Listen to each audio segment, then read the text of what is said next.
Bismillahirrahmanirrahim. Assalamualaikum warahmatullahi wabarakatuh. Perkenalkan, nama saya Lestari Nur Aisyah. Di sini saya sebagai guru bimbingan dan konseling, saya akan menjelaskan mengenai pilihan karir. Materi ini dikhususkan untuk kelas 12 yang sebentar lagi akan lulus, dan umumnya juga untuk siswa-siswi yang lainnya ya, untuk pengetahuan awal. Nah, biasanya setelah lulus sekolah suka ada pertanyaan, aku mau kemana, mau ngapain, dan mesti ngapain. Jadi masih bingung mau ngapain sih setelah lulus, apakah harus berkegiatan apa, harus bagaimana. Nah, di sini BK punya solusinya. Nah, sebagai siswa SMK yang sudah dibekali soft skill dan hard skill, banyak hal yang bisa kita lakukan. Nah, sebelumnya saya akan menggambarkan sedikit ya, soft skill dan hard skill itu apa sih, perbedaannya apa. Kalau soft skill lebih ke karakter kita pribadi, attitude, keterampilan pribadi, sopan santun, lebih ke seperti itu. Kalau misalnya hard skill lebih ke materi pembelajaran yang sudah diterima dari guru-guru pembelajaran di kelasnya.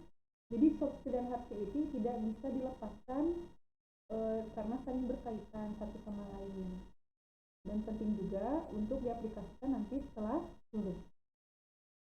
Sebagai siswa SMK dan akan menjadi lulusan SMK, karir apa yang bisa diraih? Nah, di sini saya rangkum ada 3 karir yang bisa kalian raih setelah lulus. Disingkat menjadi B, M, W.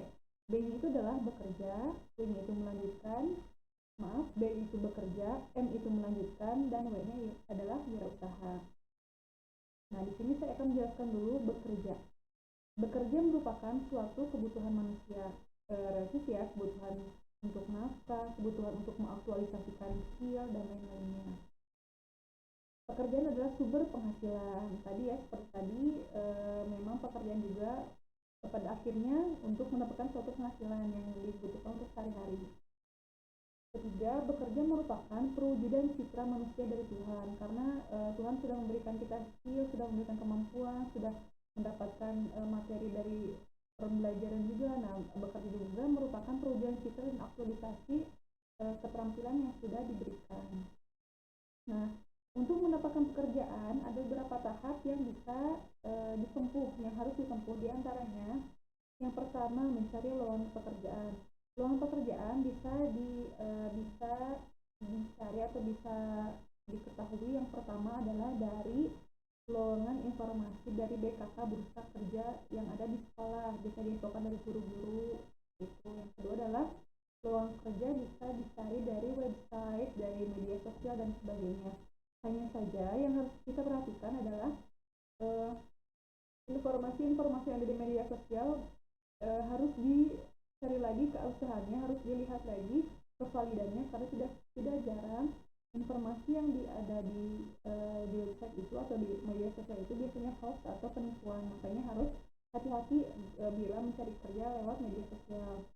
Yang ketiga, mencari kerja lewat teman atau saudara, kenalan, dan sebagainya. Itu beberapa hal yang bisa kalian cari info lowongan kerjaan dari hal-hal tersebut, dan bisa ada dari hal lainnya yang bisa kalian cari. Yang kedua, mengikuti tes seleksi. Tes seleksi harus kalian ikuti atau jalani, karena harus kalian ikuti beberapa seleksi sesuai dengan kebutuhan dari masing-masing perusahaan tersebut. Yang pertama bisa jadi seleksi akademis, yang kedua psikotes atau tes psikologis, yang ketiga tes wawancara, yang keenam tes kesehatan. Seperti itu. Melanjutkan. Hal yang harus diperhatikan untuk studi lanjutan yaitu status akreditasi dan perguruan tinggi. Nah, status akreditasi dan perguruan tinggi juga harus diperhatikan, karena tidak sedikit perguruan tinggi yang baru yang misalnya belum memiliki akreditasi. Ini juga bisa mengkhawatirkan nanti kita lulusnya. Kalau misalnya kita lulusan dari akreditasi atau perguruan tinggi yang belum memiliki akreditasi, nanti bisa berpengaruh ke kita untuk bekerja dan hal lainnya. Jadi sayang aja ya. Jadi harus diperhatikan itu status akreditasi dan perguruan tinggi. Yang kedua, jalur jenjang pendidikan dengan bentuk perguruan tinggi. Nah, di sini ada beberapa bentuk perguruan tinggi atau jenjang pendidikan. Yang pertama ada universitas. Universitas itu biasanya bersifat umum. Di dalam universitas itu terdapat beragam jurusan, jadi sifatnya umum. Ada jurusan pendidikan, jurusan ekonomi, bisnis, ada jurusan teknik dan lain sebagainya. Intinya jurusannya lebih ke umum kalau universitas atau university. Yang kedua adalah institut. Institut itu biasanya lebih spesifik, misalnya contohnya ITB, Institut Teknologi Bandung, jadi lebih ke teknik banget, lebih fokus kepada tekniknya. Tapi apakah tidak ada jurusan selain teknik? Ada, cuma memang difokuskan atau kebanyakannya jurusan teknik. Atau contohnya IPB, Institut Pertanian Bogor, khususnya ada jurusan pertanian-pertaniannya. Apakah jurusan lain tidak ada? Ada, tapi hanya sedikit. Yang ketiga sekolah tinggi, yang keempat akademik, yang kelima politeknik. Sistem penerimaan mahasiswa itu ada beragam macam juga. Biasanya sistemnya lewat rapor, lewat tes mandiri secara umum global se-Indonesia, dan juga tes secara mandiri kampus yang mengadakan. Yang keempat adalah perguruan tinggi kedinasan, biasanya bekerja sama langsung dengan pemerintahan ya, jadi setelah lulus itu langsung sudah jelas mau kemananya atau pekerjaannya. Nah, yang ketiga adalah wirausaha.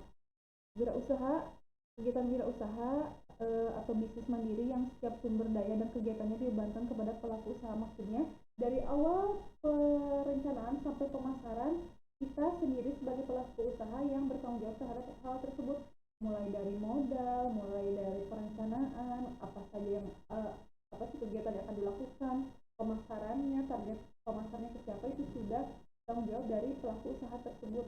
Nah, jadi pelaku usaha tersebut bertanggung jawab terhadap hal tersebut, mulai dari laba ruginya semuanya ditanggung kepada pelaku usaha. Aktivitas yang dicirikan: pandai mengenali produk, menyusun produk, menemukan produk baru, menentukan cara produksi baru, menyusun manajemen produksi, memasarkan dan mengatur pemodalan, semuanya dibebankan kepada pelaku usaha. Sekian materi pilihan karirku, semoga bermanfaat. Mohon maaf apabila salah-salah kata. Assalamualaikum warahmatullahi wabarakatuh.